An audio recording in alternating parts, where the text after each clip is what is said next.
Conflict is inevitable and everyone encounters it, but not everyone deals with conflict in the same way. So in this video, I'm asking for your participation and your feedback. So get ready to comment below because I want to know how you deal with conflict. Dorothy Doreen! Hey guys, thanks for coming back to my channel. If you did not know, I am doing Vita video every day in August, and today I wanted to talk about conflict. So I think it's pretty obvious that everyone deals with conflict, everyone deals with problems, dealing with unexpected situations and having to put up with opposition, and there is no one cookie cutter solution for every problem out there.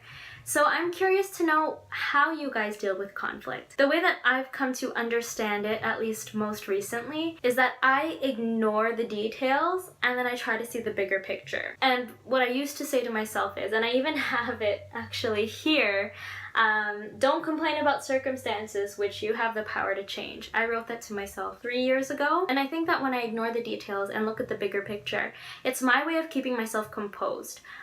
So something, again, that I've learned at Apple from working at Apple is to really maintain composure. And I think outside of that retail context, I actually had an example of how that conflict management helped me in my personal life. As I said in my very first Vita video, last month I directed a day camp as part of a team of 3 people. It was a week-long day camp, and one of the days something happened last minute that wasn't under our control, and so we just kind of had to deal with it. It was kind of just dropped in our lap, and because I anticipated that we wouldn't be able to get rid of it or change it, I immediately started thinking of options of how to deal with it. 5 minutes after I found out, I started coming up with a new schedule. We have a set schedule for our camp, and so I tried to figure out, okay, how would this fit? What would we have to change? What would we have to rearrange? And so I tried to fight that tendency to see it as a problem, because I knew if I did, I would become ungrateful and bitter. In short, to summarize the problem, we were given a donation that we weren't ready to take. And I think the important thing about conflict management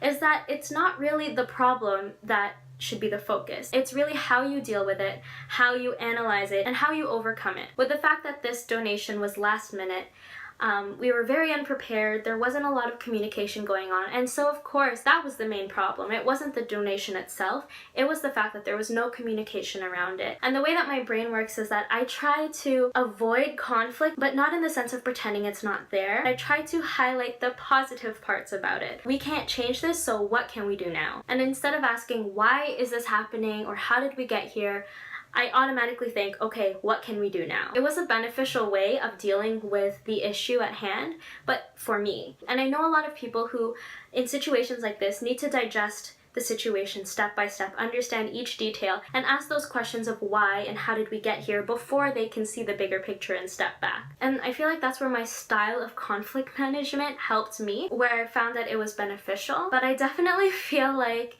it is not always beneficial. So I have a personal example to share where trying to see the bigger picture has not always been the best way of dealing with things. So I have a boyfriend. I didn't tell him I was gonna say this, but like, it's not really anything that personal or out of the ordinary. I think everyone in a relationship, whether you're in a romantic relationship or a friendship, you deal with problems. And I think this isn't only present in my relationship with my boyfriend, but even in relationships with my friends. Whenever we do encounter tension or opposition, I think I deal with things the same way. Whenever my boyfriend and I argue about something, I take myself out to see the bigger picture. As a result of that, I end up dismissing what he says, and I dismiss all these details as if I have to be the bigger person and, you know, seek the overall good of the entire situation and people around us. Ironing out those details and those thoughts are so important for effective communication. That's where I feel like my big picture perspective is not always the most effective. I want to know, how do you deal with conflict? Do you analyze all the details before being able to take in the big picture, or do you dismiss the details altogether and try to take action immediately? I think that's where I make mistakes. At the day camp, I think that was a beneficial business strategic move, but I think in my personal life, when I try to detach myself from the details and the emotions of it all, it doesn't really help anyone, because I'm pretending that it can be a quick fix, and I'm ignoring the crucial part of any friendship or relationship, which is communication. So that's all I have for this video. Dealing with conflict is not easy, and I don't have an easy time dealing with it, as I'm sure many people don't. And As I said earlier, it is a case-by-case situation, so I do want to know how you deal with it. Please let me know in the comments below. Come back tomorrow or the day after for a new video, and I will see you guys soon.